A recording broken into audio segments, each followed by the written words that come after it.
is from the other book. I'm gonna put this away. This one's based around like since I haven't written the prologue yet, let's go give you a quick run of the situation. Basically, this is in about I'd say 40 years from now. This is in America. They've come to the conclusion that communism is the best way to do things. Hey. So there's a bunch of people. Sorry. There's a bunch of people fighting. The two officers closed in on the cloaked man crouched behind the squad car who had attacked and nearly killed another officer from behind. He stood no chance against the armed and armored federal peacekeeping officers. As they leveled their guns, the criminals' reflective glasses began to glow red. The officers came around the car and put their guns to his head. They hesitated when they saw the glowing light in his eyes. The man did not move. The officers did not notice the faint beeping coming from the car. The beeping was replaced by hissing as smoke poured from under the car faster than either could pull their trigger. When they looked back, there was a spinning smoke grenade where there had once been a man in a trench coat.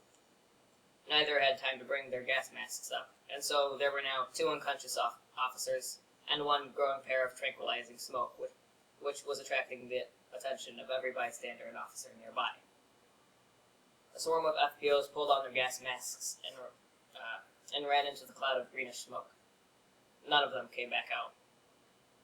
The chief officer who had stayed behind brought his hand radio to his mouth and ordered that every available officer report to Times Square immediately. Almost instantly, 6 squad cars and a bus full of soldiers arrived.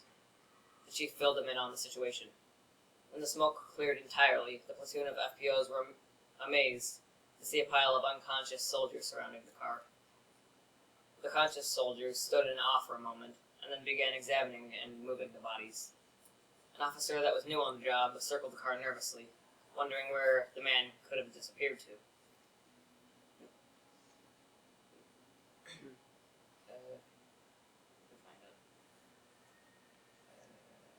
Here it is.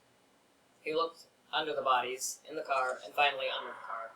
There he found a manhole which had its cover moved to the side. His eyes widened when he saw 2 red lights flicker on the inside of the sewage entrance. The officer backed away from the car right before the manhole cover shot from underneath it and hit a squad car, which caused its alarms to go off. When the swarm of officers looked back, the man in the trench coat was standing on top of the car. Before any of them could pull out their guns, 6 of them were on the ground. Their eyes could barely follow him. He was back on top of the car. "Fire," the commander would have said if his jaw hadn't fallen to the floor. The criminal's backpack opened on its own, and suddenly, the criminal was armed with 2 shoulder-mounted miniguns, which were now spinning at 80 miles an hour, and a backpack full of bullets. "Get down!" screamed the sergeant. When none of them were watching, the miniguns folded back up and slipped into the terrorist's pack. He didn't like using guns when he didn't need to. The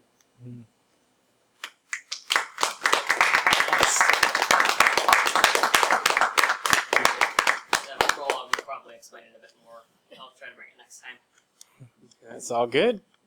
Thank you, Devin. Devin. What? The face must be insane to bless me with the name so profane and drill into your brain and make it hard for you to maintain stability. You see, Years is what made you who you are today. Every experience seen, heard, and felt during these